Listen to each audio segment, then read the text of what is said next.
6 years later, here I am living outside London, 17 miles away. It's been 12 months since I decided to leave London and completely change my lifestyle. And today I'll tell you if this was worth that. My life context was, I moved to London especially to work for Google. So this will be relatable to anyone who works for a large company or who is an immigrant. I felt poor and I felt my life quality in London was much lower than it would be in the place I moved from, Warsaw. I also felt that London is popular and gives you a lot of jobs. At the same time, the prices are so high that they even out all the benefits, and I just felt I don't want to be there. I currently live in Milton Keynes, which is 70 miles away, and I've completely changed my lifestyle. How it was, I worked at Google, which is a big company, and I made decent salary. I have another video about my salary and about the reasons to leave, but I felt several things. First, I really wanted to leave the company and do something on my own.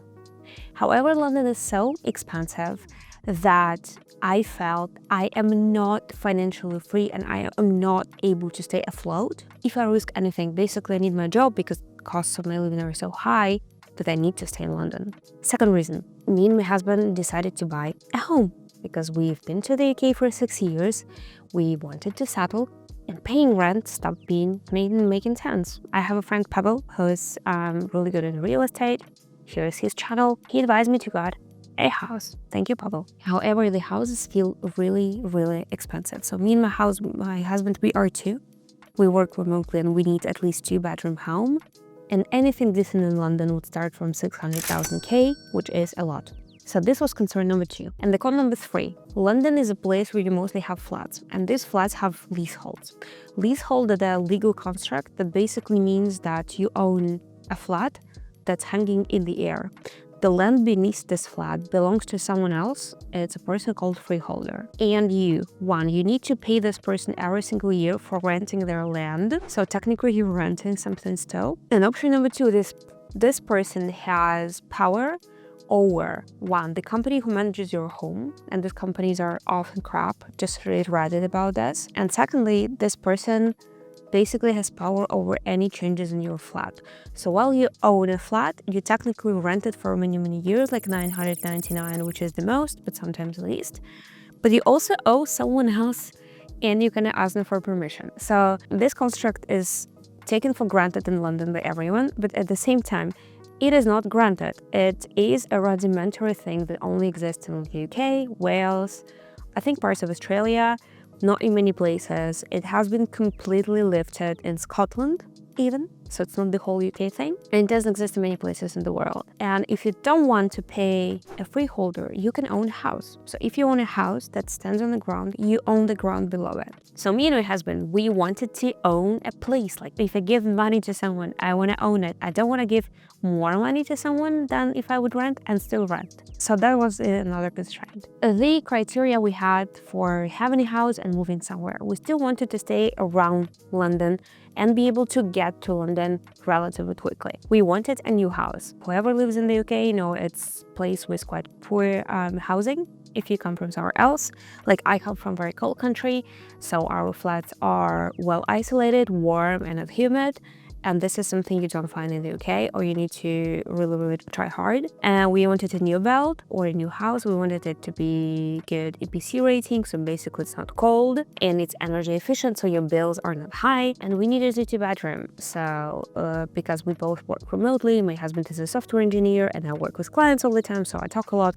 So our jobs are non-complementary. We cannot stay in the same place at all. It was the bare minimum. However, we were ready to minimize the costs, which means with me and my husband maybe earning, let's say, around £200,000 a year together before he left, we could obviously apply for a mortgage for £800,000, as many of our friends did in London, which gives you a decent flat, which is not really superb, which is $1 million. Like it's $1 million. Imagine that. Crazy. I cannot think about it. We were ready to have this minimum criteria, but then we would be ready to get rid of anything else.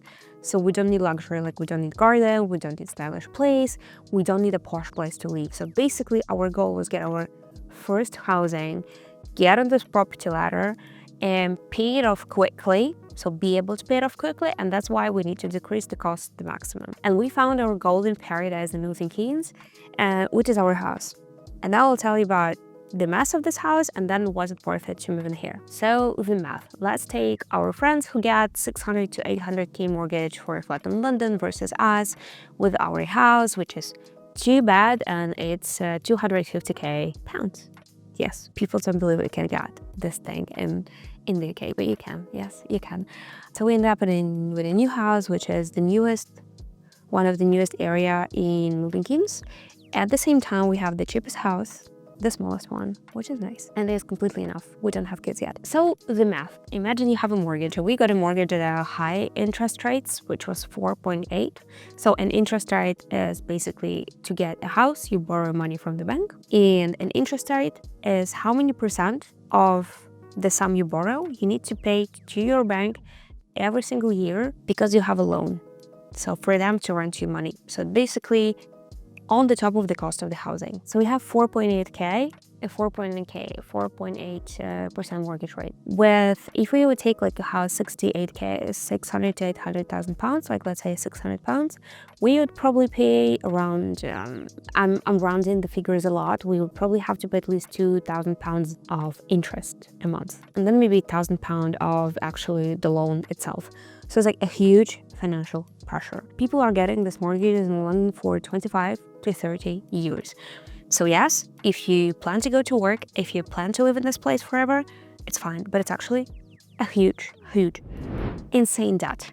Like insane. So what we've done, we got 250k house, we got a down payment, and now a year later, of course, we did prioritize mortgage above everything. So we spent little money on anything else. Now we are in a position where a year later, I think we owe like 50k. We are on track, hopefully, to pay it this year, hopefully before the end of 2-year fixed rate. And that's it. And B, I can't even believe I'm saying this financial way. If you think about the UK, housing, like mortgage or rent, usually it's up 50% of anyone's income. So a lot. And at the same time, we feel, again, it's very important for us as immigrants. Me or my husband, we cannot go home, live with our parents, which is really important. Like we don't have a physical ability, and it is unsafe. Owning a house, like not having a house is literally being homeless. Just having a house only gives you insane freedom of opportunity, which basically makes us financially free. And it all, given that I actually left my job at Google this year, and on the one hand, as my limited company, I'm pretty much matching the income of Google fairly quickly, but at the same time, tax-wise, it's much more complex. And also, I'm doing this without really financial pressure of paying many thousand pounds every single month. Are we happy about the finance? And then I'll go happy about everything else. I am absolutely happy about the finance.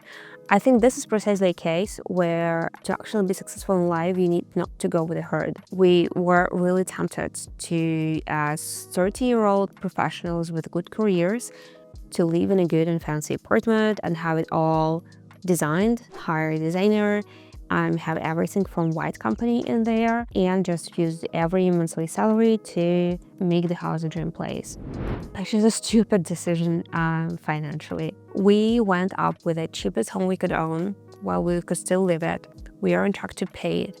And once we pay it, we are essentially free. We can do whatever we want. We can rent it out in the UK and move to Thailand and live pretty much any amount of years as we want without working and thinking about what we want to do next, or take larger financial risks. So what were the downsides? We had to move to Milton Keynes, which is a nice town, but you need to be not in London. So obviously having friends in London, we still have them.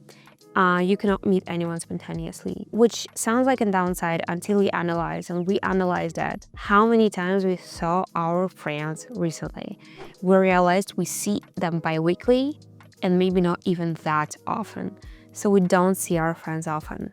We don't, which was a surprise to hear. These people are just busy. So during the work week in London, you don't really have any spontaneous coffees. And now as being an entrepreneur, I actually have many more of them. This turned out to be not a trouble at all. Access to brunches and fashionable places, yes. We don't have easy access to some of the London places and theaters and maybe We attend less of cultural events, but it's important about me and my husband. We're really focused on utility of money, so we don't entertain ourselves much. We work, we go to the gym, and then we entertain a bit on the weekends. The surprising upsides of living in Milton Keynes is that, and I think anywhere in the UK, is actually you don't really give up the comfort of living. You have Amazon delivery anywhere, you have any grocery delivery you want, literally anywhere in the UK or almost anywhere in the UK. So the things we use, the food we eat, it doesn't change at all. We have the same gym networks that are actually much better because London is crowded,